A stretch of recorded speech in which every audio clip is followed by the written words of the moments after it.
Students sometimes begin the economic course with a misperception, and that is that economics is about money. Absolutely not. Economics is a much broader set of tools that can apply to all kinds of decisions that you make in daily life. The definition of economics is this: economics is the study of rational choice under conditions of scarcity. That definition has two terms in it that are key. The first is scarcity. Scarcity means an imbalance between the amount of something that people want and the amount that's freely available. One of the best ways to come to grips with the concept of scarcity is to try to imagine something that isn't scarce. What would that be? Sometimes students suggest air isn't scarce, it's all around us. Yes, but the kind of air that people want, clean, breathable air, is certainly scarce, and especially scarce in cities with a lot of pollution. At one point in Tokyo, there were vending machines on the street where people would insert a coin to buy a breath of breathable clean air. In that case, air was scarce. There was an imbalance. People wanted more of it than there was freely available. Well, what about space? There seems to be plenty of space. Yes, but there's not a lot of space in cities. There's less space in your dorm room than you'd want. All this stuff has to be parceled out because there isn't as much as people would like to have if it were freely available. What about garbage? There seems to be plenty of garbage, no scarcity of garbage. Aha, but see, that's where the definition comes into play. It's not that there is an infinite amount of garbage. There is a strictly limited amount of garbage. The reason garbage is not scarce is that nobody wants it.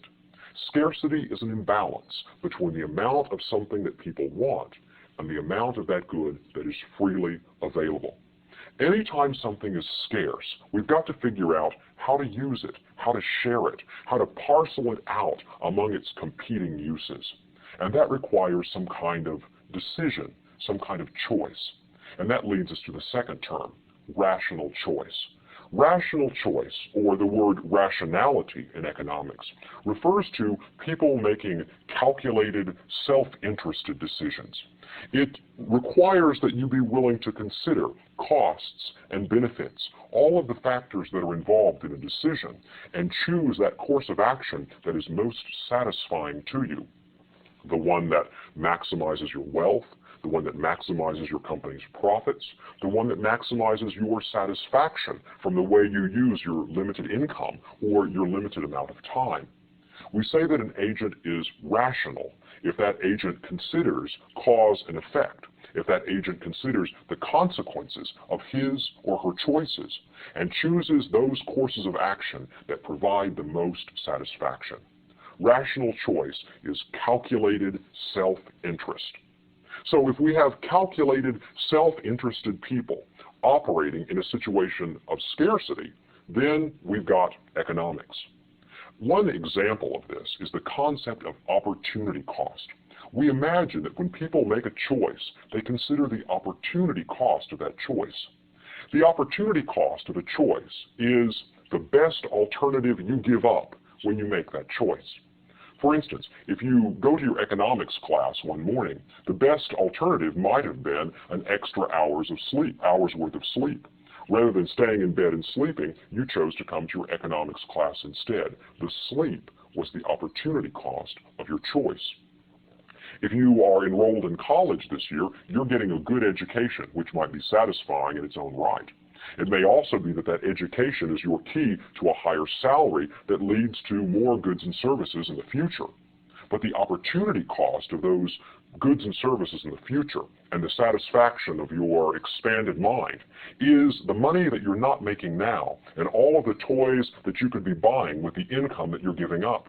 Because you're in school, you aren't holding down a job with all the time that you are using studying and attending classes.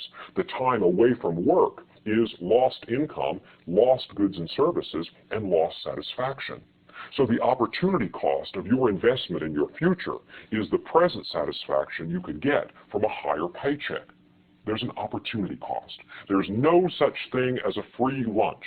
Anything that you enjoy at the cost of giving up something else. If you enjoy driving a pickup, the opportunity cost is you're not driving a Volkswagen that day. If you enjoy a vacation to the Bahamas, your opportunity cost might be a trip to California. Every choice you make involves an opportunity that you don't choose. Well, what does this have to do with money? Not very much. See, the point is, economics is not about money. Economics is about analyzing the way people make choices in conditions of scarcity. We can make predictions about how you choose to use your time between studying, working, playing, spending time with friends. We can come up with an economic model that predicts the way you'll respond if we know enough about your preferences, your abilities, and the constraints that are put on you from the outside. We can also come up with economic models of who people choose to marry, economic models of when countries go to war. There are even economic models of which religions people choose to affiliate with. One economist has even suggested that you can come up with an economic model of who chooses to commit suicide as an economic calculation. If the costs and the benefits are aligned properly, people just choose to check out. Now, some people are offended by this. They think, well, why should we have an economic model of these very personal things? And maybe you're right. But the point is, economics is a very flexible set of tools, and it seeks to apply itself anywhere rational agents are operating in a situation of scarcity. Anywhere that there are goods and services that are strictly limited, that have to be shared in some way. In the next lecture, we'll look at another definition of economics, one that has to do with value, and this might seem a little more applicable to business.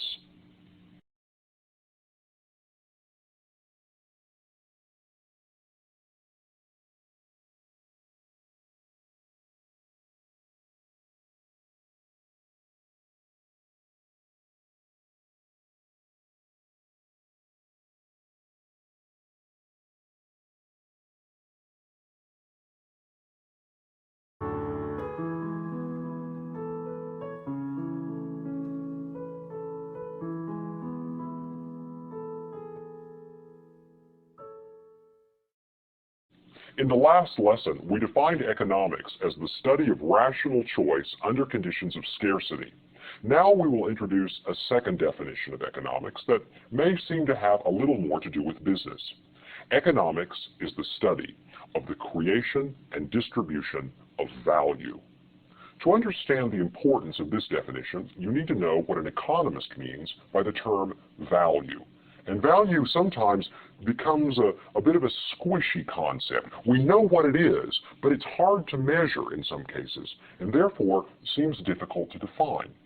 Value is simply the difference between the benefit of an activity and the cost of that activity. It's a kind of measure of profit or extra satisfaction. For instance, suppose I sell bread in my bakery. If I can sell my bread for $5 and the cost of producing the bread is $3, then I'm creating $2 worth of profit. In some sense, that $2 worth of profit is the value of the bread, but it's a little more subtle than that. Suppose you have an apple, and I come along and offer to trade you your apple for my peach. Would you do the trade? Sure you would if you like the peach more than the apple. The trade has a benefit and a cost for you. The benefit is you get a peach. The cost is you give up an apple. The apple is the opportunity cost of the peach. The benefit from the peach is weighed against the cost of parting with your apple. Value is created if you like the peach more, because then the benefit is greater than the cost. But exactly how much value is created by this trade? In order to know how much value is created, we need some kind of yardstick, some way of measuring benefits and costs. And one way that we can do that is to use money as the yardstick, to assign dollar values to benefits and to costs. Suppose you think the peach is worth $1. That is, you would be willing to spend $1 on this peach. And suppose the apple is worth 40 cents to you. That is a measure of the satisfaction you would get from eating the apple. If I trade you your apple for my peach, you're getting a benefit that you value at $1. And the opportunity cost is the 40 cents worth of satisfaction that you would have received from the apple. $1 worth of benefit minus 40 cents worth of cost means that we have created 60 cents worth of value for you when you trade the apple for the peach. See, putting a dollar value on things allows us to measure economic value in a concrete way. But this sometimes will require us to put dollar values on things that we might resist. For instance, what is the benefit that you get from working at your job? Well, I get a salary and I can use that to buy toys. Well, a good approximation of the benefit you get from your job is the dollar value that you're paid for your work there. The paycheck that you receive might be a good approximation of the benefit you get from working at the job. Now, what about the cost of working at the job? Well, the cost is you're not spending time with your family and friends. How would you put a dollar value on that opportunity cost? Well, you can imagine that we sit you down at a table and say, look, you can spend time with your family or friends, or you can go to work. And you say, well, I think I'd rather go to work if the salary's right. And I say, well, what salary would make you not care whether you work or stay home with your friends? And you cite a number. And the number lets me know the amount of money that you would be willing to accept in exchange for coming to work rather than being with your friends. If I'm careful about the way I structure this experiment, I can find a dollar value that I consider your price or your cost for giving up your time with your friends. I can put a dollar value on it by seeing how you behave. I ask you to go out with me for a pizza, and you say, no, sorry, I have to work this afternoon. I found out that you're only making $5 working this afternoon, so I know that you'd rather have $5 than spend the afternoon with me with a pizza. Well, that tells me something about how you value this opportunity. The point is, once we can assign dollar values to things, it becomes very easy to calculate economic value. The value of the benefit, or the economic number, the dollar value of the benefit, minus the dollar measure of the cost, gives us some kind of profit left over, and that's called economic value. Let's consider another case. Suppose I'm baking bread, and I can sell it for $5 a loaf. Well, what is the opportunity cost of my baking a loaf of bread? I've got milk, eggs, and flour, all of these resources that I'm using, and they all have other uses. They have opportunity costs. If the price of eggs is a good measure of the opportunity cost of eggs, that is, someone is willing to pay 50 cents for my egg that I'm about to use in a loaf of bread, that tells me that the egg is worth 50 cents to him. Rather than put the egg in my loaf of bread, I could give it to him to make an omelet, and the 50 cents that he's willing to pay is a good measure of the opportunity cost of the egg. After all, I could have the 50 cents if he has the omelet, so I'm giving up 50 cents in order to make this loaf of bread using this egg. What about my own labor? My own labor has an opportunity cost. I could be at home watching television or outside playing with my children. In that case, I would be enjoying another activity rather than using my labor to make bread. Well, what dollar value would I put on those foregone opportunities? That is a measure of the opportunity cost of my labor. If I'm making bread, then there are several factors of production that go into this business. There's labor, there's the land that my store sits on, there are all of the resources like milk, flour, and eggs that I'm using to produce the bread. There is also the capital, the money that I borrowed to make my operation run, the money that I borrowed to build the store and to buy the resources before I've been able to sell the bread. There's also what we call entrepreneurship. If I'm the owner of this business, I'm taking a risk and bringing my talent in to help the business run well. There's an opportunity cost to that also. I could have peace of mind rather than being worried about whether my business is going to succeed. I could use my talent making art or writing stories instead of running a business. So entrepreneurship also has an opportunity cost. If you add up the opportunity costs of all the resources that are used in the production of bread, you have the opportunity cost of the production of bread. If you subtract the opportunity cost from the benefits of the loaf of bread that you're creating, you have the economic value of that bread. The economic value, the difference between the benefit and the cost of producing it. Well, who gets that economic value? That's a good question. Who gets the bonus? Who gets the gravy? The gravy can be spread over all of the resources. I might decide that I'm going to pay myself as an entrepreneur a very, very large bonus over and above the opportunity cost of my time and talent. That means the entrepreneur is getting that economic profit in the form of a bonus or extra profit. It could be that the person who owns the land that I'm sitting on has some power over me and charges me an extra high rent. And that way, the landowner is getting a share of the economic profit by demanding a higher payment for the land than he could demand for someone else. If I am using capital and people are putting their money at risk in my business, I may decide to give these capital owners some extra bonus from having taken the risk. If I pay them more than their opportunity cost, I'm sharing the economic profit with them. Economic profit is the difference between the benefit of an activity and its opportunity cost. And that economic profit will be created anytime you create something of value. But who gets the economic profit depends on the way the business is organized. It depends on how competitive the markets are for labor and capital. It depends on how specialized particular skills are that the entrepreneur brings into the business. The important thing to know at this point is the concept of economic value, the difference between benefits and cost.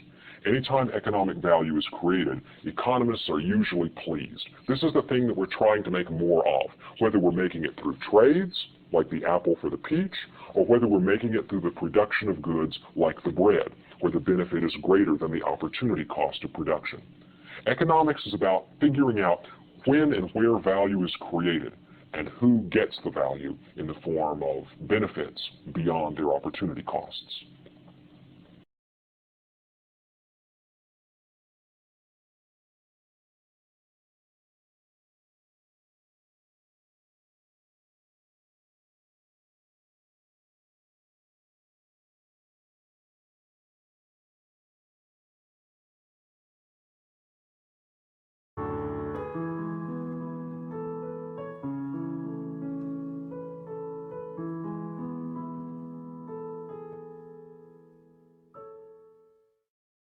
We've said that economics is the study of rational choice in the face of scarcity. Let's talk now about what it means for economics to be a study. Economics is called a social science or a behavioral science. And as a science, economics is a disciplined way of thinking through problems. The scientific method is a tried and true way for knowledge to accumulate, to ask questions, to craft explanations, and to come up with ways of testing those explanations against what's going on in the real world. So economics as a science uses the scientific method to understand the way the world works. The scientific method begins with a question. That is, all science begins with curiosity about the way the world works. If you want to be a scientist, you should develop the habit of curiosity. That is, asking the question why at least 3 times a day. You drive through a little town and you wonder, why are all the gas stations clustered on the 4 corners of the main intersection? Or you go to the grocery store and you wonder, why are there 150 different kinds of breakfast cereal? And yet there are only really 3 categories: cereal that tastes like fruit, cereal that tastes like chocolate, and cereal that's good for you. Why? Why? Why? Ask the question why, and you're training your mind to be scientific and preparing yourself to be sharper and more flexible. Economics really asks 3 questions over and over again. The first question is, what should we produce? That is, what are we going to produce of all the possible baskets and bundles and combinations of goods and services that we can create in our economy? What combination of houses and cars and clothes and vacations and medical care are we going to create out of our limited resources? The second question is, how will it be produced? That is, how will we combine labor and capital and raw materials to create the goods and services that satisfy our needs and wants? And the third question is, who is going to get it? That is, how will these goods and services be divided among all of the people in the economy, each of whom wants more? What will we produce? How will it be produced? And who will get it? These are the questions that economics asks. Economics also asks more specific questions about each of these general categories, such as, what would happen if we imposed a minimum wage law on the labor market? Would it create unemployment? Would it increase the wealth of workers? What would be the consequence? We're asking a question here, and that's the beginning of science. What would happen if consumer income increases? Would it lead to more spending, or more saving, or something else? Ask the question, and the next thing you know, you'll find yourself at the second step of the scientific method. That is, you'll be building a model. What is an economic model? What is a scientific model? A model really is nothing more than a map. Think for a moment about the way a map works. You begin with a question. How do I get from the theater district to the Metropolitan Museum if I'm in New York City? Well, that answer is going to depend on the method of transportation that you choose. If you want to know how I would find the best walking route, that is, which streets should I take and can I cut through Central Park, you're going to want to use this map. It's a street map of New York City that has the parks and restaurants and theaters and museums right here in different colors. On the other hand, if you're planning to take the subway from the theater district and find out how close you can get to the Metropolitan Museum, you'll want to use this inset map, which instead of the streets, focuses on the subway routes, each of them being color-coded. The map that you want to choose depends on the question that you originally asked. If you're going to be riding the subway and your question is, which subway should I take? You don't need a map that has a lot of streets on it. You want all that detail cut away so that you can clearly see the subway routes. On the other hand, if you're going to be above ground walking on the streets, you don't care what's underneath you. The subway routes are irrelevant and would only add clutter to this picture. So a good map is one that includes enough information to help you answer your question, without irrelevant information that would only distract you and clutter the picture. The same is true with a model. If we want to ask ourselves, what is it that determines the amount of money that households spend on consumer goods and services each year? What determines consumer spending, and when does it rise and when does it fall? We're going to want to build a relationship between consumer spending and other variables that influence it. We're going to be looking for those variables that probably have the most direct impact on the consumer's choice to spend or save money, and to ignore the rest. So as we're building this model, we're going to want to include things like consumer income, taxes, the stock market, and other factors that influence how much money people choose to spend. We can probably ignore other things that bear less on the consumer spending decision, such as the gender of the children or the color of the breadwinner's hair. I mean, these are real facts from the real world, but they probably aren't very important in determining how much money people spend.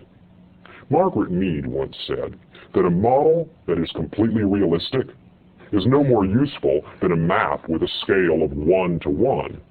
That is, the only reason the map helps you is that it's simple enough and simplified enough to help you see the big picture and the details that are necessary in helping you guide your way through the city. On a typical map, you won't see trees and dogs and cars because they're not necessary. And by eliminating them and showing you the grid of the streets, you are helped in navigating your way around New York. So we build a model, and perhaps that model is a story whereby people make spending decisions based on their income, their taxes, and their age. People who are younger tend to spend more, then save more in their middle years, and spend it in retirement. And we build a relationship among these variables, and that becomes our model of how consumers make their spending decisions. Now, once we've got a model, the relationships that we imagine hold among the variables allow us to derive certain hypotheses. Hypotheses are predictions about the way the world works. One hypothesis might be that an increase in consumer income leads to an increase in consumer spending. Now, that hypothesis is something we can test. We can go out and get data from the real world and compare the relationship between observed consumer income changes and changes in consumer spending. And if our data matches the predictions of our model, then we believe that we've explained something about the real world. We believe that since our story matches the facts, we've come to understand more thoroughly the way the world works. This is the scientific method. Ask a question, isolate the variables that are related and important and build a model, and then come up with some predictions or hypotheses that you can test against the data in the real world. And when that happens, you're doing science. Now, one of the things that helps you be a careful and disciplined scientist is looking at these changes in a careful way that is trying to isolate the variables from one another and looking at the effect of one variable while holding the other variables constant. For instance, we want to know What happens to consumer spending when consumer income changes? And we're trying to predict a relationship between income and consumption that will explain something about the way the world works. Well, if we want to do that, we need to hold constant the other factors that influence consumer spending decisions. So if we hold taxes constant, my pink bar here over the T means that I'm holding taxes constant. And we look at consumers of a particular age, so that we hold age and demographic factors constant, then what's the relationship between income and consumer spending? And perhaps we predict in our model that if you increase income and hold everything else constant, consumer spending will also increase. This assumption that we're holding everything else constant has a name. That assumption is called ceteris paribus. And the question that we ask is, what will happen to consumer spending if we increase consumer income ceteris paribus? That is, holding constant all of the other variables that also influence consumption decisions. So, whenever you hear me use the term ceteris paribus, what I'm doing is I'm isolating a variable. I'm saying, what will happen to consumption when income increases? Let's focus on income and hold everything else constant. That's what ceteris paribus means. So you're training now to be an economist. You're training to use the scientific method in order to answer questions about the way the world works. So what are you going to do with this training once you've sharpened these skills? Well, you can find economists in all walks of life. Economists show up in business, they show up in government, and they show up in academics. In business, economists make forecasts about what's going to happen to interest rates and consumer spending and housing starts. They look at the big picture and help to advise the people who are making decisions in corporations about when to launch a new product and when to expand their operations and into which countries. In government, you find economists doing research, collecting data, figuring out how to finance the government debt, when to impose new taxes, and looking at broadly at what's happening in the economy to consumer spending, business spending, and imports and exports. And finally, in academics, not only do you find people who are teaching your economics classes, you also find high-caliber researchers who hold academic positions in research universities. They are supported to do research and answer questions like what will happen when a minimum wage is imposed, or what's the relationship between income and consumption, or what's the effect of tariffs and quotas on the flow of international trade. Economists show up in business, government, and academics. And as you train to be an economist, you'll find that you can use these tools even if your title isn't economist, because these logical, scientific ways of thinking pay off in all kinds of lines of business. There's one more thing to say about economics as a study, and that is that we want to make a careful distinction between positive economics on one hand and normative economics on the other. Positive economics is economics as a predictive, descriptive social science. Positive economics seeks to answer the question, how does the world work? What is going on? Whenever we do positive economics, we're making observations. We're asking questions like, what will happen when a minimum wage law is imposed on the labor market? Will we see unemployment? Will we see an increase in wealth? Positive economics answers the question, what will happen in the bread market if we impose a tax on the sales of bread? Positive economics answers questions about the way the world works, what is, predictions, and descriptions. On the other hand, normative economics is about making judgments or evaluations. Normative economics answers the question, how should the world work? What is a good outcome? Normative economics answers the question, should we have a minimum wage law at all? Or is there a better way to provide for low-income workers, perhaps an earned income tax credit or some other policy? Normative economics is about norms, and norms are standards of judgment. What is good, what is better, and what is bad? Whenever we're doing normative economics, we're seeking to come up with the best policy for a particular situation. Should the government pay off the national debt? Should we have a tax on gasoline or cigarettes? Normative economics answers the question, what is good? Now, of course, if you're going to want to make judgments about the way the world should work, you'd probably better have a pretty good understanding about the way the world actually does work. That is, if you want to build a garden that you think is beautiful, you need to know a lot about the way plants grow and which ones respond to sunlight and which ones respond to fertilizer. You need to understand the structure of the economy before you start saying what it is that the government ought to do or what it is that corporations should be allowed or prohibited from doing. To make judgments, you should have an understanding of the structure of the relationships in the economy. So positive economics and normative economics are very closely related. So, if you want to be an economist, you'll be using the scientific method to describe and make predictions, and eventually make recommendations about what kind of policies help lead to good outcomes.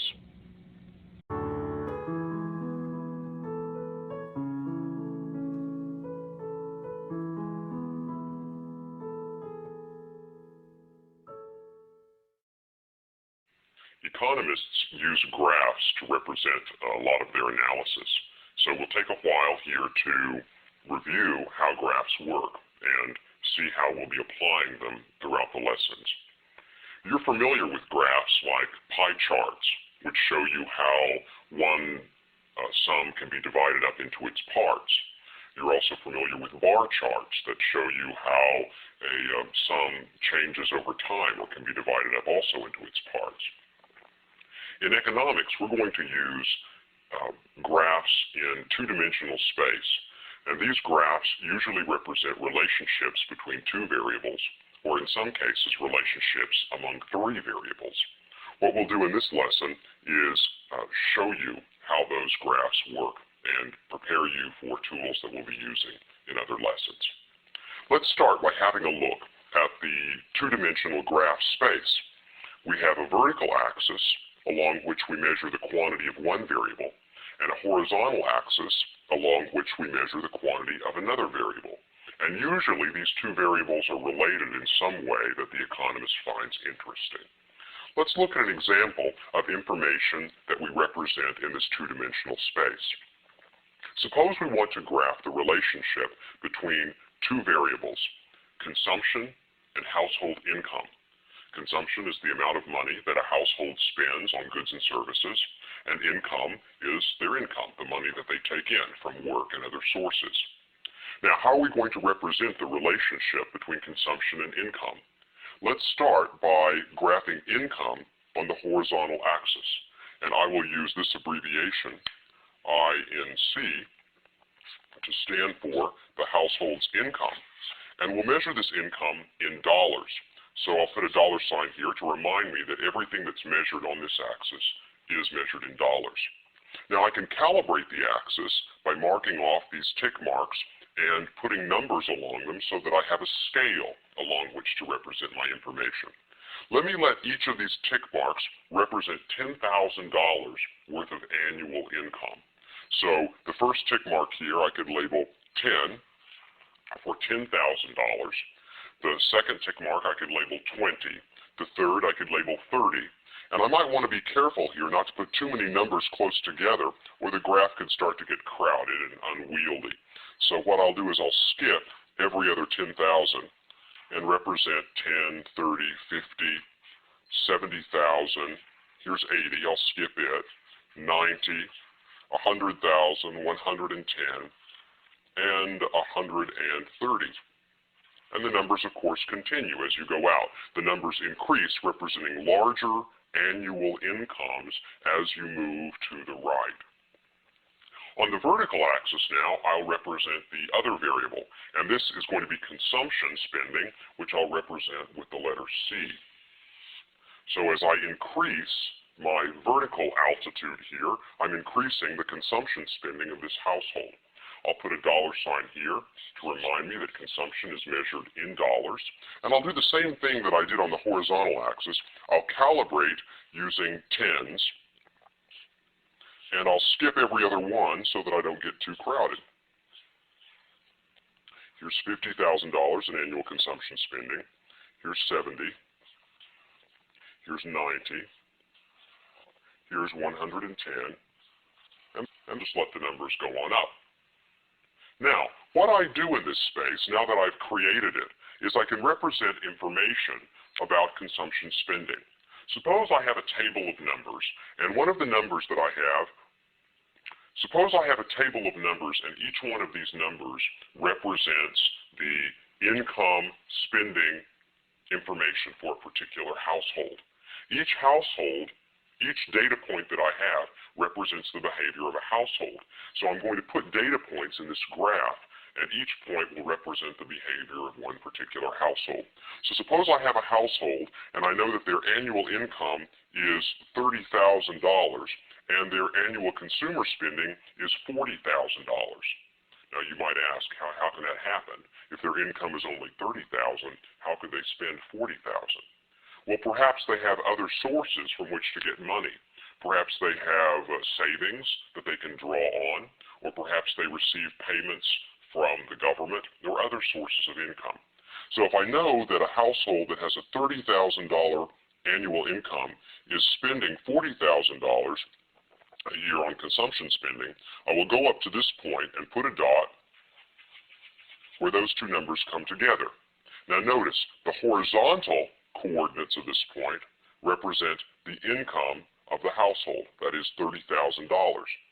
The vertical coordinates represent the consumption spending. So see, each point in this space represents a combination of two pieces of information about a single household, their annual income and their consumption spending for that year. I can label this point with a pair of numbers that represent its coordinates. I'll write first the horizontal coordinates, that is 30, to represent their income, or 30,000. And second, I'll write the vertical coordinates of 40 to represent the spending data. Now, sometimes you'll hear the information represented here called the x variable, or this number called the x-axis. The horizontal axis is sometimes referred to as x, and the first number here represents the x-coordinate. Sometimes this axis is called the y-axis, and the number that's represented here is the y-coordinate. So the numbers in parentheses are the x and the y, the horizontal and the vertical numbers here, written side by side. And each point in this space will have two numbers, two coordinates associated with it. Now let's suppose that I have data on a lot of households, and I know the income and the spending for several households. I can represent the points in this space and form what we call a scatter diagram. The scatter diagram just tosses the points out in this space and looks at them. So why don't we do that? If I have information, say that a house that has an income of $10,000 was spending $30,000 that year, I can put a point here with a horizontal coordinate of 10 and a vertical coordinate of 30. Suppose I know that a household that had $90,000 annual income was spending 70. So let's put a point up here with a horizontal coordinate of 90 and a vertical coordinate of 70. By the way, what was that household doing? If they were spending less than their income, then they were saving the difference. And then, suppose I have a lot of other points. I'll just graph some samples here. Suppose I had a point like this one, and a point like this one, and a point like this one, and a point like this one, and so forth. Each point represents a combination of income and spending for one particular household. And as I fill in the information that I have, in each case I'm representing the household's income by the horizontal and the household's consumption by the vertical. This is a scatter plot. It's information arrayed in a two-dimensional space to represent two variables for each data point. That is, the income and the associated consumption spending for one particular household. Now, once you've got a scatter plot like this, the next thing that you're tempted to do is to fit a line to that information to notice the general relationship between the two variables.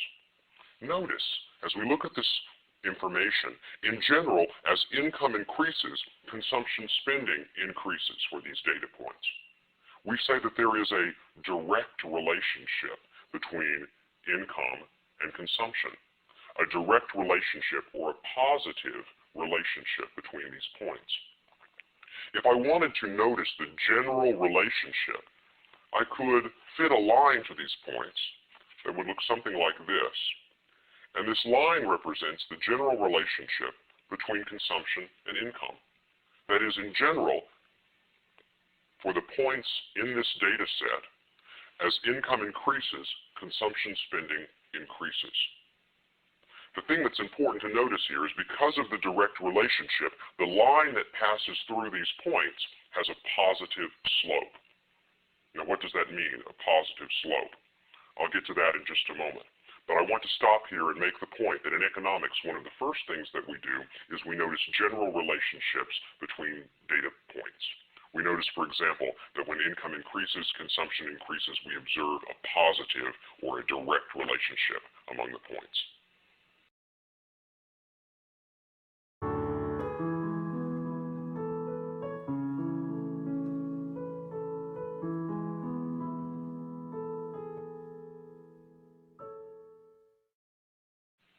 We've been looking at linear relationships between variables and how economists think about these. So far, everything that we've looked at has had a constant slope. That is, we've been analyzing straight line relationships, such as the relationship between price and quantity in Bob's demand for hamburgers. Now we're going to look at a relationship that is not linear. In fact, it's what we call curvilinear. It is a line that's not straight. We're going to see how we draw a relationship like that and how we calculate the slope of a relationship where the slope is not constant. In order to do that, let's look at the relationship between labor and output for a firm that makes television sets. And I've made up these numbers so that I can fit a curvilinear line to them. Here is my relationship. If you have one worker working by himself, he can make a single television in a day. If you have two workers cooperating, they can make 4 televisions in a day. If you have 3 workers, 9, 4 workers, 16, 5 workers can make 25 televisions, and so forth. Now, notice this relationship is one of exponential increase. That is, the number of TVs are increasing much faster than the number of workers. So in this case, our slope will not be constant. Let's represent this relationship now in a picture. I'm going to take my axes here and use the axes to represent the amount of labor that the firm uses. So we're going to measure labor on the horizontal axis. And on the vertical axis, we're going to measure output. And in this case, it's going to be output of television sets. So each point in this space will represent a combination of labor and output. This is a production relationship. So, for example, one worker is able to produce a single television if he's working by himself. So since I've calibrated these axes where each of my lines represents 2 TVs, my first dot will be halfway up towards this point at 1 worker and 1 television set. So here's my first point on my product curve. The second point on my product curve will be 2 workers and 4 television sets. So that's going to be at this point right here. 3 workers are able to produce 9 television sets, so that gives me a point like this. 4 workers are able to produce 16 television sets, so follow this line up here to 16. And 5 workers can produce 25 television sets, so follow this line all the way up to 25, which will be right here. Now, connecting these dots is going to be a little bit more complicated than connecting the dots in our earlier story. In the earlier story, all we had to do was pick any 2 points, draw a straight line between them, and we had a demand curve. But the production curve is not linear. That is, the slope is not constant, so I have to draw a curve that connects these points together. That curve is going to look something like this. Let me take a curve here and figure out how to make it fit. I want it to go through this point, and this point, and this point, and this point, and this point. And so my curve is going to look something like this. It's going to be an exponential relationship.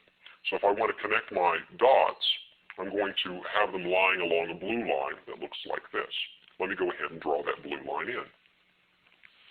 I could have kept that curve there and just drawn along it, but I'm going to try, and it takes practice to do this well, to connect my blue dots along a single curved line. It's like this. Well, that's not bad. So I'll go ahead and make this line a little bit darker.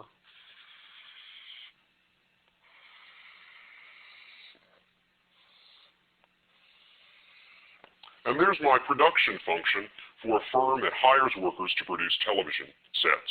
And we might call this curve the total product curve. We'll be studying this later in the lectures.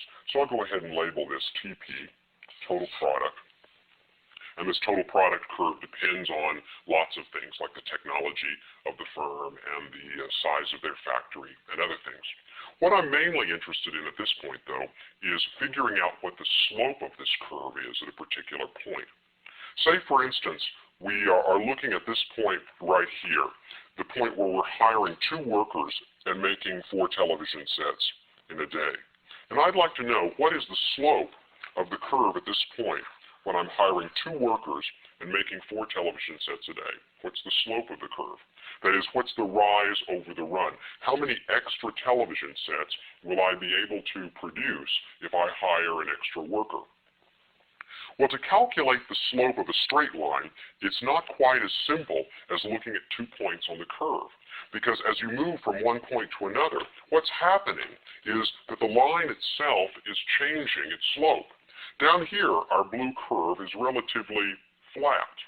That is, if we look at a point down here, we get a relatively flat line.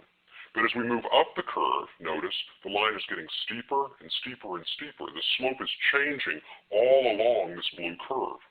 So if we want to calculate the slope at a particular point, we can't just look at the slope between 2 points on the curve, because as you move from here to here, even that small movement represents a change in the slope, or causes a change in the slope of my total product curve. The blue curve slope is changing.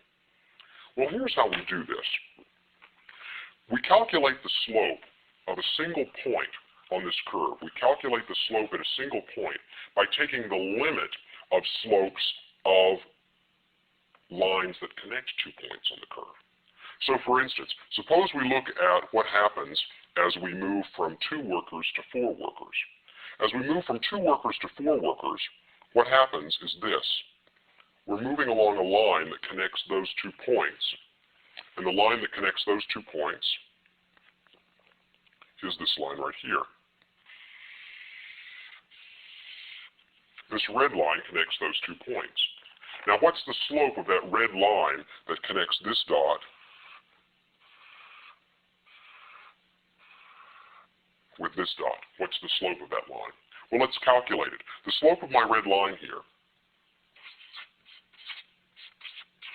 is equal to the rise over the run, or the change in the vertical axis variable, that is a change in the number of television sets, divided by the change in the number of workers. Well, the change in the number of television sets is going to be 16 minus 4, which is going to be equal to 12, and divide that by the change in the number of workers, which is going to be 4 minus 2, and that's going to give me a slope of 12 over 2 equals 6. The slope of this red line right here, that is its rise over its run, is going to be 6. The slope of that line is 6. However, if I took a different red line, say the red line that connects this dot to this one, its nearest neighbor, we're going to get a different slope. Let me go ahead and draw that.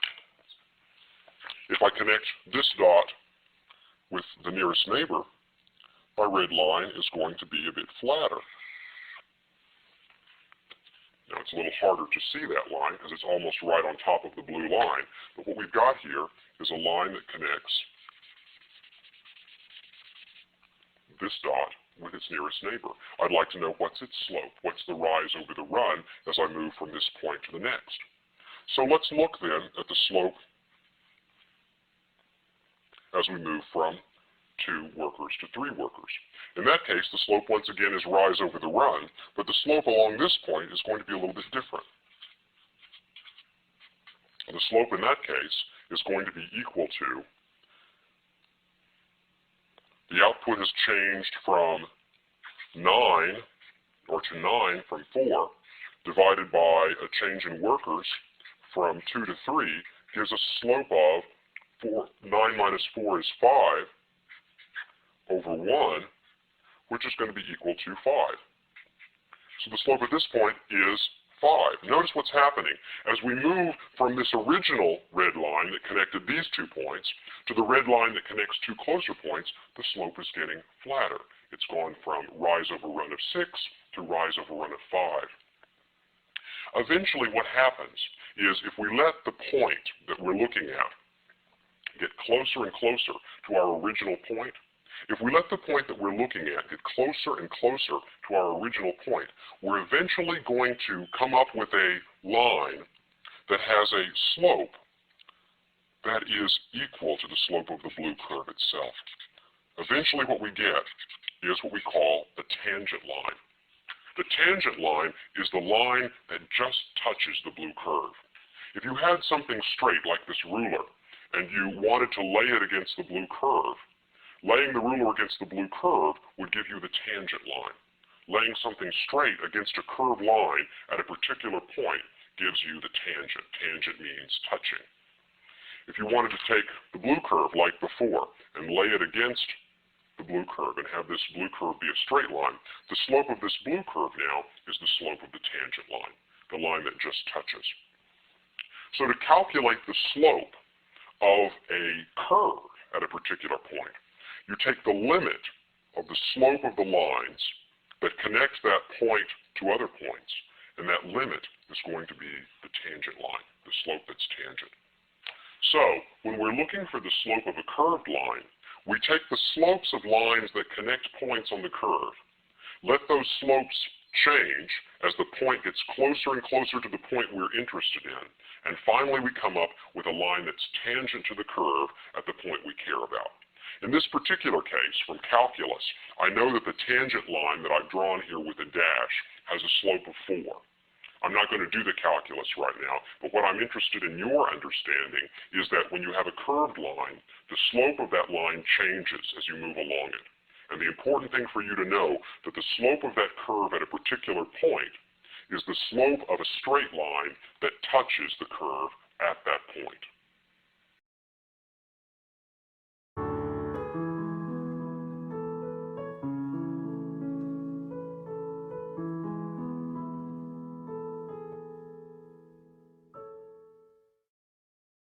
We've seen how economists use graphs to represent relationships between 2 variables. Now we'll see how an economist can represent a relationship among 3 variables in a 2-dimensional graph. The trick is you only change 2 variables at a time. Suppose we're interested in a relationship among 3 variables, and a good example would be making a map of a terrain. In this case, you've got 3 variables that change as you move across a terrain. One is your east-west coordinate, called your longitude. The other is your north-south coordinate, called your latitude. And finally, there is the distance that the terrain lies above sea level or below sea level, the altitude or the height of the point.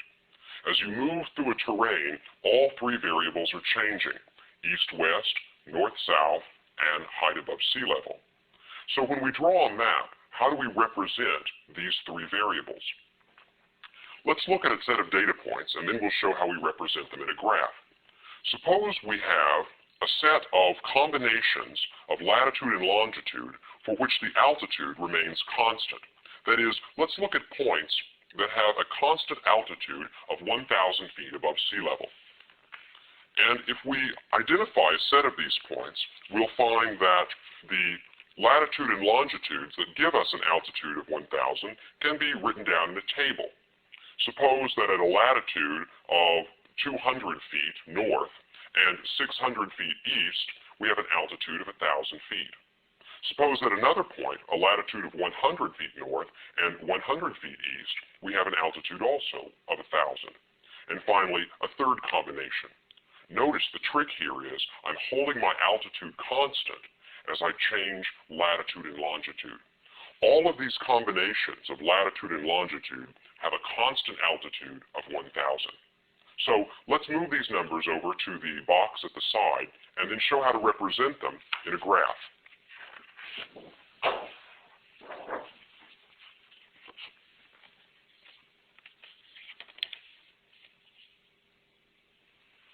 On the vertical axis, we will measure the distance north or south, or the latitude. On the horizontal axis, we'll measure the distance east and west, or the longitude. And altitude we'll represent in a special way in the graph, and I'll show you in just a moment. So let's look again at those points that we started with. Suppose that we are considering the point 60 east and west, 200 north and south, at an altitude of 1,000. That will lie in this picture in this way. First, put the longitude on the horizontal axis. The longitude of 60 means that we are at a point like this one.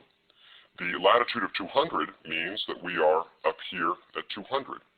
So I'll put a dot here to represent that combination of latitude and longitude. With 100 and 100, we also get the same altitude. And finally, with 280, we get the same altitude.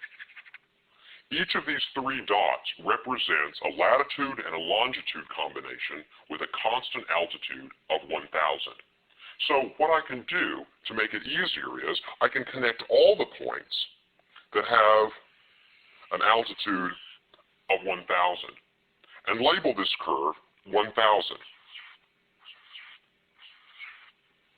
This collection of points is sometimes called an isoquant, from the word that means same quantities. That is, each of the points on this curve represents a combination of latitude and longitude with a constant altitude of 1,000. Now, this is not the only isoquant that we can draw. We can now change the altitude and find another set of combinations of latitude and longitude that have a different constant altitude. Let's consider another set of information here. Suppose we look at this table of numbers. Here are combinations of latitude and longitude that have a constant altitude of 2,000. 200 north and 200 east gives us an altitude of 2,000. Same with 140 and 300, and so forth. Each set of combinations here of latitude and longitude gives us a constant altitude of 2,000. So now let's represent this set of points with a different isoquant in the same graph. Let's start with a combination of 200, 200, with a longitude of 200 and a latitude of 200.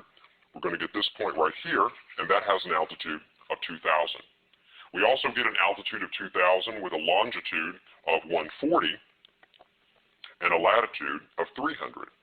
That would be this point right here. 300 and 100 gives us another combination with an altitude of 2,000. And finally, one last point. Here, at a latitude of 300 and a longitude of 380, we also have an altitude of 2,000. Now, we can connect all of these dots to get another isoquant, that is, another collection of points where the altitude is constant, this time at an altitude of 2,000. However, notice this dot lies way up here. It doesn't appear to be on the same curve as these three dots. In fact, if I had more points, what I would see is that this isoquant is actually an oval shape that comes around and connects to itself.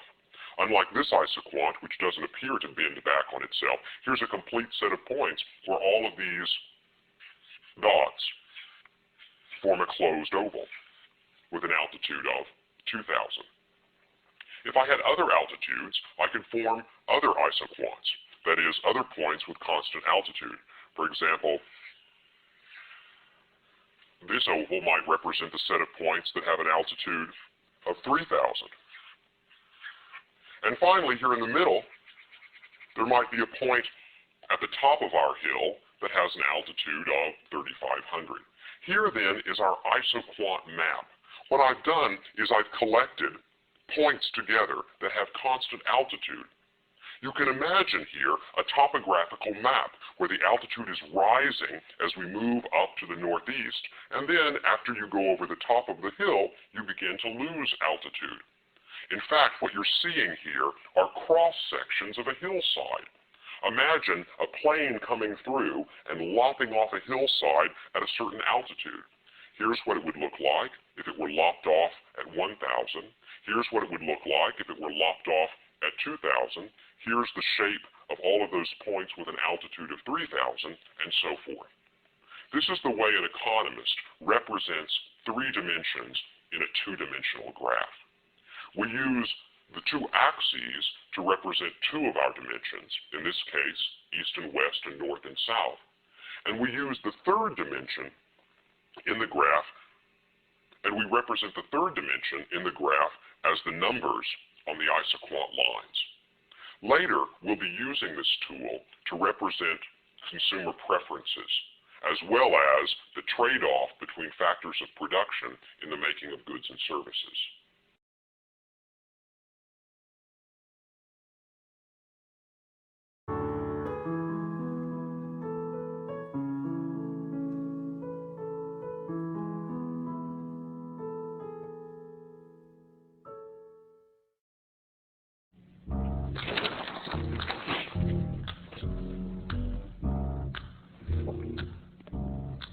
I know what you're thinking.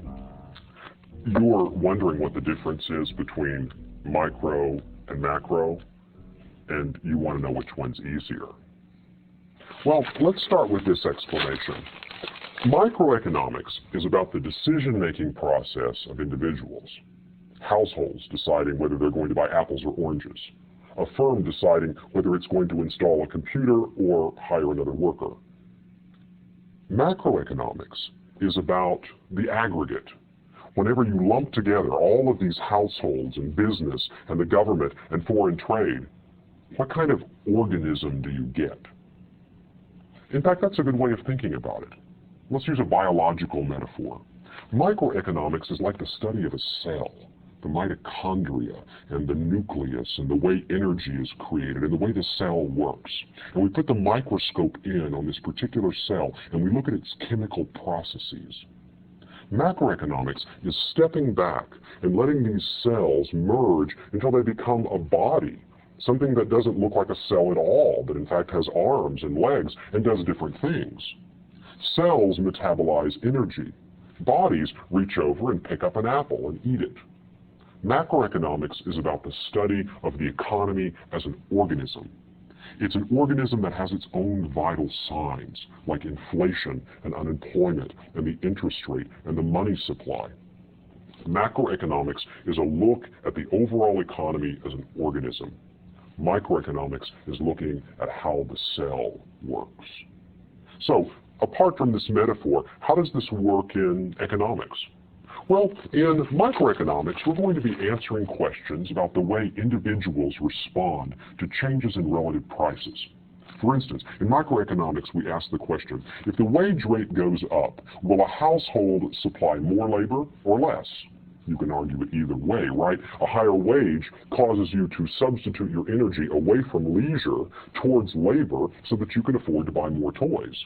On the other hand, the higher wage increases your wealth, which inclines you then to want to take more vacations and to work less. Microeconomics is a study about the way a particular household would respond to a change in its incentives created by movement in the wage. Macroeconomics, on the other hand, steps back and looks at all of these households together and asks a question like, what happens when productivity increases in our economy? Will the overall employment rate, that is the percentage of people who are actually able to work working in jobs, will that increase or decrease? Do computers increase employment in the economy or do they reduce it? Macroeconomics asks questions about the money supply. Now, I know I told you before, probably, that economics isn't about money. Well, that's only partly true, because once you're talking about economics as the study of the economy as an organism, money is the lifeblood of that organism. And whenever the Federal Reserve creates and prints and puts into circulation more money, well, people have more in their bank accounts and they can compete more aggressively for goods and services in the market.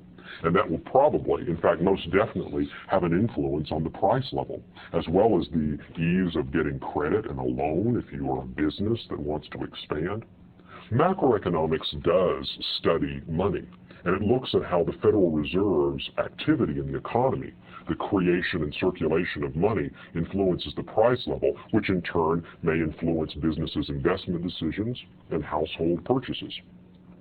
Microeconomics, on the other hand, pretty much ignores money. We treat the world as if it's one big barter system where you trade apples for cups of coffee without having to use bills or change. In microeconomics, we look at relative prices. Everything is expressed as maybe 2 apples equals a cup of coffee without thinking about how things are paid for. Whenever relative prices change, people change their purchasing decisions. They change their spending patterns. But in macroeconomics, money is studied much the way that blood is studied in biology. It carries things through the system. It carries nutrition. When the blood supply increases, that changes the health of the organism. Too much or too little blood within a body can create problems. The same thing is true with money in the economy. So one important difference between macro and microeconomics is that micro is the study of individual decision-making. Macroeconomics is the study of the economy as an organism. Another important distinction is that while microeconomics doesn't really pay much attention to money as a phenomenon, macroeconomics takes money very seriously, and the money supply is an important determinant of the health of the economy. Now, in micro and macroeconomics both, there are actors, that is, people who are making decisions. Let's look at who we're going to be studying in macroeconomics and talk about how our perspective on them differs from the way we thought about them in microeconomics. The important players in the macroeconomy are households, businesses, the government, and the rest of the world, which is linked to a particular economy by foreign trade.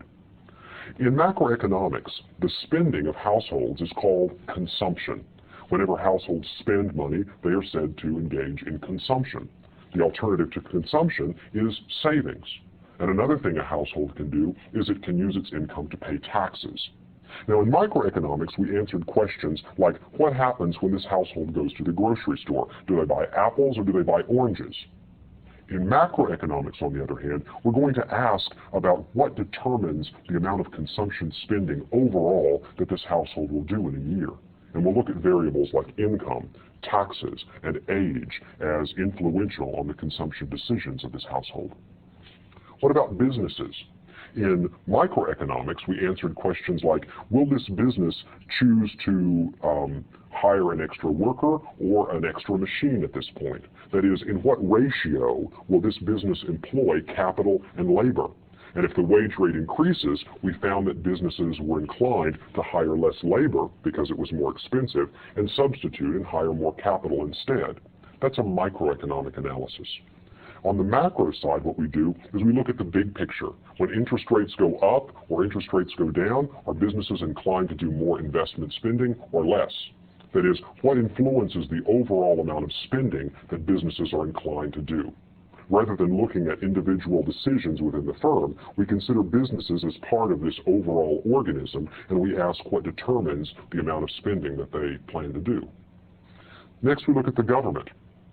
From the point of view of microeconomics, we didn't talk that much about the government because the government seems to mainly be a policy player. In microeconomics, the government set the tax rates, which influence people's purchasing decisions. In macroeconomics, on the other hand, we usually think about government spending as a stimulus to the economy, or government debt as creating bonds, which create a financial market, which has other benefits for the economy. Government plays a big role in macroeconomics as a policy player, not in the sense of influencing individual decisions as they did by setting tax rates in micro, but because the government can choose to pump up the economy by spending more money or to slow it down by spending less.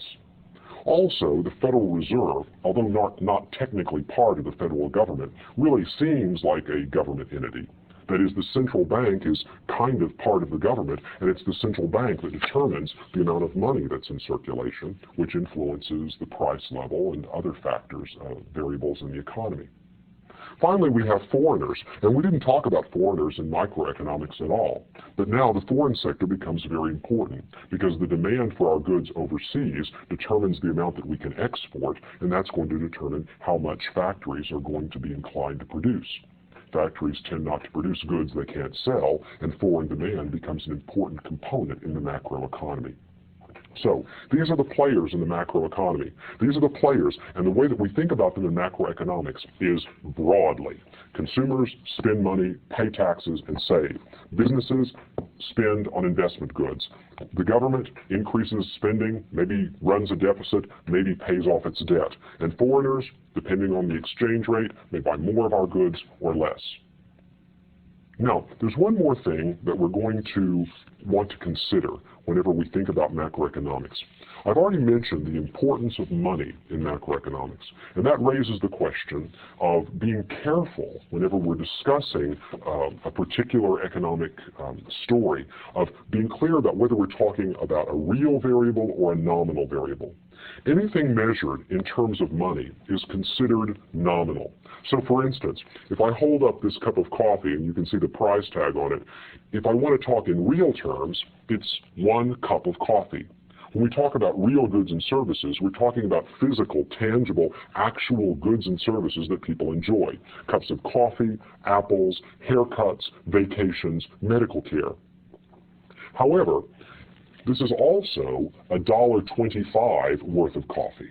That is, I can represent this coffee in nominal terms by talking about how much money I would have to pay to get it in the market. Things measured in terms of money are called nominal variables. So here is $1, a nominal measure. And here is $1.25 worth of coffee, another nominal measure. The neat thing about nominal measures is they're very easy to add up. If an apple is 50 cents and a cup of coffee is $1.25, 50 cents and $1.25 is $1.75, that's nominal spending. That's how much money I paid out today to get the things I enjoyed for breakfast.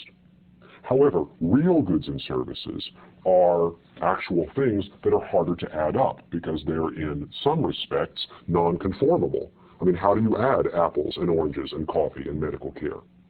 What we tend to do in economics is we add up the dollar amounts that are paid for these goods and services, and we divide by something that reduces them to a common denominator. I'm going to be discussing that later, but right now I want you to be clear on the distinction between real and nominal variables. Things that are measured in terms of money are nominal. Things that are discussed measured in terms of physical goods and services are real.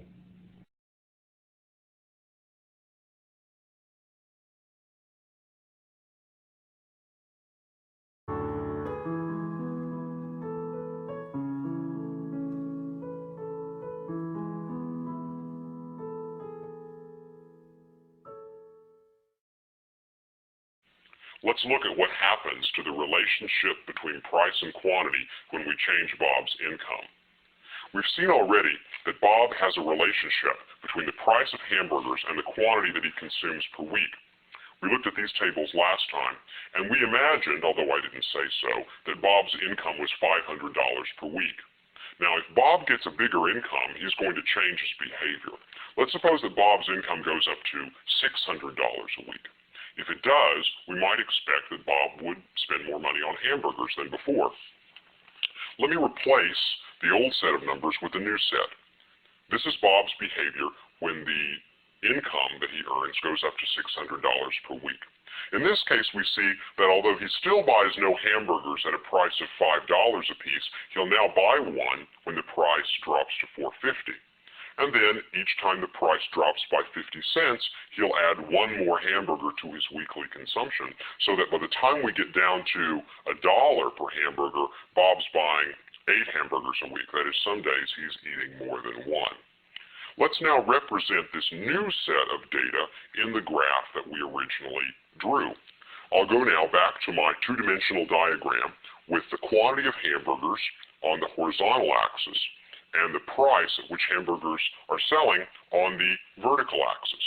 Let's look at this new relationship between price and quantity, the numbers that are now in the table beside me. Let me take my pen and chart these numbers. We can see that now at a price of $5, Bob buys no hamburgers. So the intercept of our term, that is the lowest price at which Bob buys 0 hamburgers, has moved up. The intercept has moved up to $5. At a price of $4.50, Bob now actually buys a hamburger. So we have a point like this, $4.50 and 1 hamburger. At a price of $4, Bob is now buying 2 hamburgers. So we have a point like this, a combination of the price of $400 and the quantity of 2. At a price of $3.50, Bob is now buying 3 hamburgers. So I have the price $3.50, $3, the price of $3.50 and the quantity of 3 represented by this point, and so forth. Every time the price drops by 50 cents, Bob buys 1 more hamburger than he bought before. As we keep moving down to lower prices, we get larger quantities. We still have the same negative relationship between price and quantity. That is, we have the negative slope, the same negative relationship, but the numbers are now different. Here, down at a price of $1, Bob is buying 8 hamburgers per week. I can connect the dots now and form Bob's new demand curve. And let me do that with this new information. I'm going to use my straight edge here to try to draw things carefully. There's no point in being imprecise if I have all the information that I need to be precise. And here's Bob's new demand curve. The new demand curve, which I might label D prime, and the prime, or the apostrophe, just means a new relationship to compare to the old relationship. The new relationship between price and quantity has the same slope as the old curve. That is, notice the curves are parallel. For every 50-cent increase in the price, Bob still reduces the quantity of hamburgers that he buys by 1. So the rise over the run is still negative 50 cents. We've got the same slope. And sometimes we'll represent that by putting 2 marks on these curves, and the 2 marks mean that they have the same slope. They are parallel. The formula for this new curve is going to be given as follows. The price on the new curve is equal to the intercept, which is $5, minus the slope of 50 cents times the quantity of hamburgers, times the quantity of hamburgers that's consumed. The formula for the new line is going to be price is equal to $5, that's our intercept, minus 50 cents, the slope, times the quantity of hamburgers consumed. This is the relationship if Bob's income increases to $600. We might think of this as the curve shifting outwards. If we wanted to represent our original demand curve like this, then with the increase in income, we get a new set of points that moves the demand curve outwards. You can think of this as a shift in the curve. Let's look at another set of numbers. Now suppose that Bob's income drops from $600 a week back to a lower income of $400 a week.